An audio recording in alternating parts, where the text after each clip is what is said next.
Good evening, welcome to Scholar Circle. My name is Manoj Singh. You are watching electrostatic lecture number 5, electron theory of charge. इसके पहले बेटा हमने 4 video और भी किए हुए हैं, 4 लेक्चर और भी हैं, और मैं उन सारे का लिंक जो है डिस्क्रिप्शन में दे रहा हूँ। तो अगर अभी तक आपने उसको नहीं देखा है तो पहले वो जाके आप वीडियो देख लें, उसके बाद इस 5th लेक्चर पे आए। पहले बेटा इसके बारे में कुछ हम लोग बात कर लेते हैं। What is the electron theory of charge. बेटा हमने अभी तक देखा चार्जिंग, देखा डिस्चार्जिंग, देखा चार्जिंग के हमने मेथड भी पढ़ लिए हैं। 3 टाइप के मेथड होते हैं, बट अभी तक हमने रूट कॉज ऑफ चार्ज हमें नहीं पता है। मतलब हमें ये तो पता है कि जब 2 बॉडी को आपस में रब करते हैं तो दोनों बॉडी चार्ज हो जाते हैं, मतलब उनके अंदर टाइनी पीस ऑफ पेपर को इंटरेक्ट करने की प्रॉपर्टी आ जाती है। बट एक्चुअल में what is the reason behind that, ऐसा क्या होता है जब हम 2 बॉडी को रब करते हैं तो ऐसा इस बॉडी में क्या हो जाता है जिससे कि ये बॉडी चार्ज हो जाता है, ये हमें अभी तक नहीं पता है। इसी फिनोमेनॉन को एक्सप्लेन करने के लिए हमने एक थ्योरी दिया है, मतलब हमने नहीं दिया है, साइंटिस्ट ने एक थ्योरी दिया है जिसे कहते हैं electron theory of charge.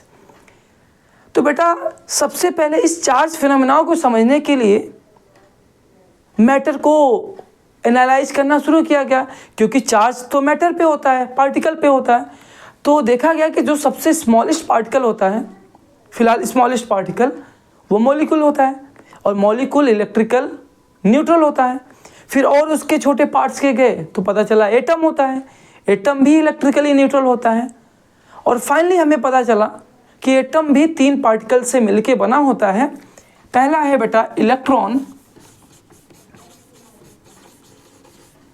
Second proton, and third neutron. Okay, तो बेटा काफ़ी एक्सपेरिमेंट हुए, आपको पता होगा वो कैथोड रे एक्सपेरिमेंट है ना, और गोल्डस्टीन का भी आपने एक्सपेरिमेंट देखा था जिसमें प्रोटॉन की डिस्कवरी हुई थी, और आपके कैथोड रे में आपका वैक्यूम ट्यूब वाला एक्सपेरिमेंट जो था जिसमें इलेक्ट्रॉन की डिस्कवरी हुई थी। तो फाइनली वहीं से हमें पता चला कि एटम्स इलेक्ट्रॉन, प्रोटॉन और न्यूट्रॉन से मिलके बने होते हैं, and electron have negative charge. Okay, and the charge on electron is equal to 1.6 into 10 to the power -19 coulomb. बेटा what is coulomb? Coulomb is the SI unit of charge. जैसे बेटा length का SI unit metre होता है, time का SI unit second होता है, current का एसआई यूनिट एम्पियर होता है, वैसे ही चार्ज का एसआई यूनिट क्या होता है? कूलम होता है। This is the negative charge, okay, which is also known as -e। And mass of electron, बेटा ये सब आप लोग लर्न कर लेना, कम से कम ये वैल्यू याद होना चाहिए। 9.31 into 10 to power 31 kg, sorry 9.1। Okay, here charge on proton, तो बेटा प्रोटॉन पे भी सेम चार्ज होता है बट पॉजिटिव चार्ज होता है। 1.6 into 10 to power -19 coulomb, and mass of proton equal to 1.67। Actual में आगे आई थिंक 49 भी होता है, बट हम इतना ही लेके चलते हैं, 10 to power -27 kg। And charge on neutron की बात करें तो बेटा न्यूट्रॉन पे कोई चार्ज नहीं होता है, 0 चार्ज होता है, इसको इसीलिए न्यूट्रॉन कहते हैं। Neutron means neutral. और बेटा इसका मास भी लगभग प्रोटॉन के मास के बराबर होता है, which is 1.67 into 10 to the power -27 kg। Okay, थोड़ा सा बेटा इन दोनों में डिफरेंस होता है। आई थिंक ये 1.6749 होता है, ये 1.6726 ऐसा 27 ऐसा कुछ होता है। ओके, तो बेटा फाइनली हमें पता चला कि चार्जेस तो वाकई में इलेक्ट्रॉन और प्रोटॉन के पास हैं। बेटा प्रोटॉन काफ़ी हैवी होता है, अगर आपको नहीं पता तो मैं बता दूं, proton is 1837 times heavier than electron. और आप ऐसा भी बोल सकते हो कि इलेक्ट्रॉन इज 1836 और 37 टाइम्स लाइटर देन प्रोटॉन। तो बेटा इलेक्ट्रॉन मतलब बहुत ही लाइटर होता है, तो इलेक्ट्रॉन का ट्रांसफ़र बहुत इजीली हो सकता है। प्रोटॉन बहुत हैवी होता है, क्योंकि बेटा प्रोटॉन न्यूक्लियस में होता है, तो आपको पता है कि प्रोटॉन न्यूक्लियस फोर्स के थ्रू बाउंड होता है। और हमने आपको बताया था पहले ही लेक्चर में बेसिक प्रॉपर्टी ऑफ मैटर में कि nuclear force is the strongest force in our nucleus. तो बेटा ये तो सबसे स्ट्रॉन्गेस्ट फोर्स से बाउंड है, तो बेटा प्रोटॉन का तो ट्रांसफ़र होगा नहीं, प्रोटॉन का तो एक्सचेंज होगा नहीं। और हमें समझ में आया कि ये ड्यूरिंग द चार्जिंग ये इलेक्ट्रॉन का ही ट्रांसफ़र होता है। मतलब जब एक बॉडी को दूसरे बॉडी से हम रब करते हैं तो यही इलेक्ट्रॉन ही एक बॉडी से दूसरे बॉडी में ट्रांसफ़र होता है, जिसके कारण एक बॉडी पे पॉजिटिव चार्ज आता है और एक बॉडी पे नेगेटिव चार्ज आ जाता है। तो उस समय हमें रूट कॉज पता चला कि what is the root cause of charging. तो आंसर है ट्रांसफ़र ऑफ और एक्सचेंज ऑफ इलेक्ट्रॉन। जब भी किसी एक बॉडी से दूसरे बॉडी में इलेक्ट्रॉन ट्रांसफ़र होता है तो दोनों बॉडी चार्ज हो जाते हैं। एक यहीं पे हम बात कर लेते हैं, लेट्स सपोज ये एक बॉडी ए है और ये बॉडी बी है। और बेटा अगर बॉडी ए से बॉडी बी में इलेक्ट्रॉन का ट्रांसफ़र होगा तो बेटा इलेक्ट्रॉन के पास होता है नेगेटिव चार्ज। तो अगर इस बॉडी में से नेगेटिव चार्ज चले जाएंगे तो क्या आ जाएगा? Positive charge. और यहाँ पे बेटा इलेक्ट्रॉन आ गए और इलेक्ट्रॉन के पास क्या होता है? Negative charge. तो ये बॉडी बेटा नेगेटिव चार्ज हो जाएगा। ऐसा हम कह सकते हैं कि वो बॉडी जिसके पास डिफिशियंस ऑफ इलेक्ट्रॉन होता है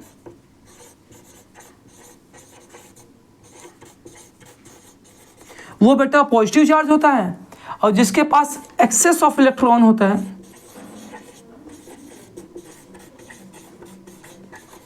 वो बेटा नेगेटिव चार्ज होता है। तो फाइनली हमें चार्ज का रूट कॉज पता चला कि एक्चुअल में चार्ज इलेक्ट्रॉन के पास होता है, होता तो प्रोटॉन के पास भी है, लेकिन बेटा ड्यूरिंग द चार्जिंग इलेक्ट्रॉन ही एक बॉडी से दूसरे बॉडी में ट्रांसफ़र होता है। ओके, एक बात बेटा यहाँ पे और समझ लेते हैं। हमने पहले ही लेक्चर में चार्ज के डेफिनेशन में ही आपको बताया था, charge is the property of a matter.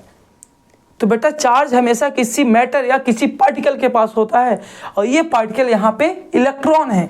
अगर हम कहें कि इस बॉडी को चार्ज करना है, इसमें से कोई भी पार्टिकल ना जाए या कोई भी पार्टिकल नहीं आए, तो ऐसा पॉसिबल नहीं है। अगर इस बॉडी को चार्ज करना है तो या तो इसके ऊपर इलेक्ट्रॉन आएंगे, यानी पार्टिकल आएंगे, क्योंकि इलेक्ट्रॉन का तो मास भी है, और या तो इस बॉडी से इलेक्ट्रॉन इजेक्ट करेंगे, बाहर निकल जाएंगे। तो दोनों केस में ये बॉडी चार्ज होगा। अगर इस बॉडी पे बेटा इलेक्ट्रॉन आएंगे तो फिर ये तो नेगेटिव चार्ज हो जाएगा, और बेटा इस बॉडी से चार्ज या कहीं इलेक्ट्रॉन इजेक्ट आउट होंगे तो ये पॉजिटिवली चार्ज हो जाएगा। Without transfer of particle charge नहीं हो पाएगा। तो ऐसा हम बेटा नहीं कह सकते कि जो चार्ज है वो बिना मैटर के ही या बिना पार्टिकल के ही एग्जिस्ट करता है। इसीलिए हम कहते हैं charge can not be carried without material और पार्टिकल। चार्ज हमेशा किसी पार्टिकल के पास ही होता है, और यहाँ पे वो पार्टिकल क्या है बेटा? इलेक्ट्रॉन। तो ऐसा हम नहीं कह सकते हैं कि इस पे चार्ज तो आए लेकिन इलेक्ट्रॉन ना आए। नहीं बेटा, ऐसा पॉसिबल ही नहीं है, क्योंकि अगर चार्ज आएगा तो चार्ज किसके पास होता है? इलेक्ट्रॉन के पास। तो उसके साथ ही इलेक्ट्रॉन आएगा। ओके, सिर्फ अकेला चार्ज नहीं आ सकता, सिर्फ चार्ज का कोई भी एग्जिस्टेंस नहीं होता, चार्ज हमेशा पार्टिकल के ही पास होता है। अच्छा बेटा, अगर इलेक्ट्रॉन का ट्रांसफ़र होगा तो यहाँ पे एक बात हम और समझ लेते हैं, क्योंकि यहाँ से इलेक्ट्रॉन निकल गए हैं बेटा, विड्रॉल हो गए हैं, डिफिशिएंट हो गए हैं, तो इसका मास बेटा डिक्रीज कर जाएगा, स्लाइटली डिक्रीज करेगा, क्योंकि इलेक्ट्रॉन का मास ऑलरेडी बहुत कम होता है। ओके, और बेटा इस पे इलेक्ट्रॉन्स आए हुए हैं, यानी मटेरियल कुछ पार्टिकल्स आए हुए हैं, तो इसका मास स्लाइटली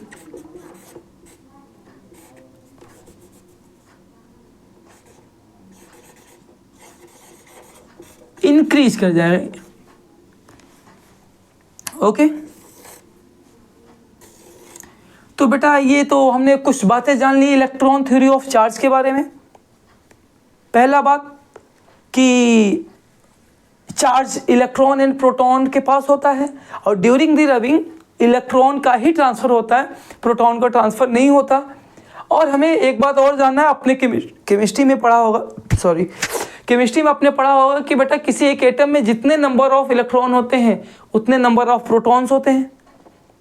तो हमें पता है कि इलेक्ट्रॉन के पास जितने चार्ज होते हैं उतने ही प्रोटॉन के पास चार्ज होते हैं, यानी ओवरऑल एटम न्यूट्रल होता है। ओके, और जब हम दो बॉडी को रब करते हैं तो यही इलेक्ट्रॉन का ट्रांसफर होता है from one body to another body. जिस बॉडी ने चार्ज गेन किया हुआ है उसके ऊपर नेगेटिव चार्ज आ जाता है, जिस बॉडी ने चार्ज लूज किया हुआ है उसके पास पॉजिटिव चार्ज आ जाता है।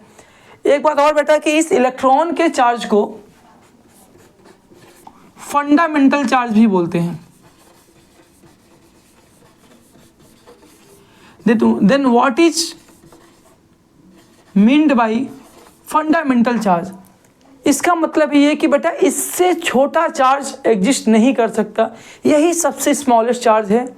अगर किसी बॉडी पे चार्ज आ रहा है, मतलब या चार्ज, कोई बॉडी चार्ज है, तो इसका सिर्फ एक ही मतलब है, या तो उसके ऊपर कुछ एक्सेस में इलेक्ट्रॉन आए होंगे या उससे कुछ इलेक्ट्रॉन निकल गए होंगे।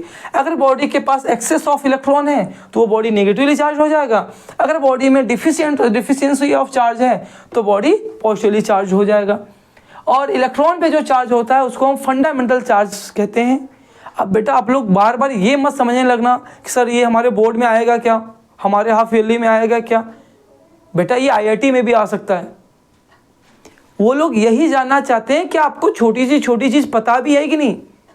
हम इलेक्ट्रॉन के चार्ज को फंडामेंटल चार्ज क्यों कहते हैं? अगर आपको बेटा यही बात नहीं पता, फिर अपने इलेक्ट्रिक चार्ज पूरा चैप्टर पढ़ के ही क्या करोगे। तो वो बेसिक से बेसिक चीज़ भी आपका चेक करते हैं। तो बेटा फंडामेंटल चार्ज क्यों कहते हैं? क्योंकि इलेक्ट्रॉन पे जो चार्ज होता है, जो उसकी वैल्यू होती है 1.6 × 10⁻⁻19 कूलम, इससे छोटा चार्ज नहीं हो सकता। दैट्स वाई इलेक्ट्रॉन पे जो चार्ज होता है उसको हम फंडामेंटल चार्ज कहते हैं।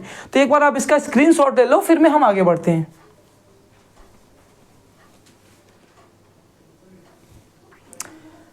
ओके, तो अभी तक हमने देखा कि only electron is the responsible for charging और इलेक्ट्रिक चार्ज और इलेक्ट्रिफिकेशन। तो इस बात को हम यहीं भी लिख लेते हैं। कुछ इंपॉर्टेंट पॉइंट है, only electron is cause of electrification.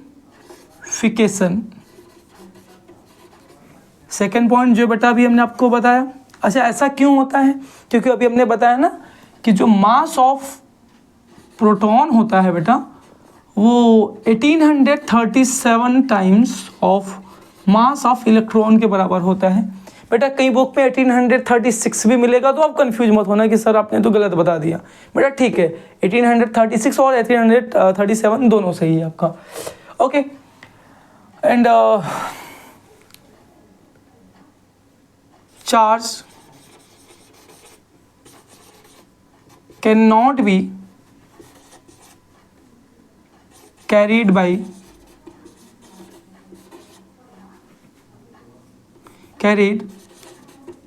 without particle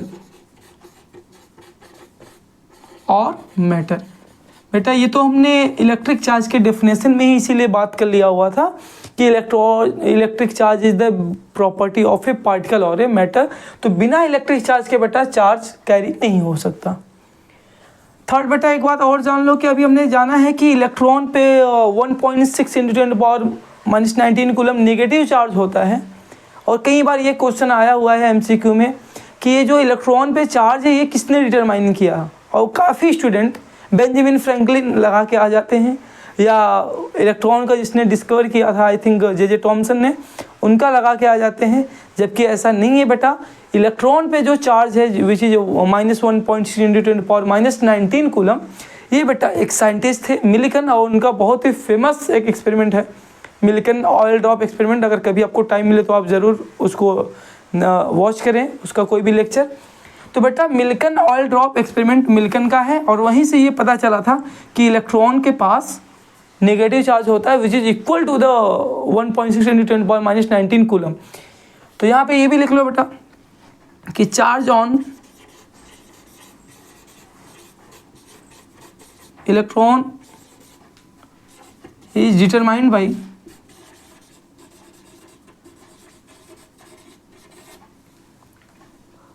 Millikan.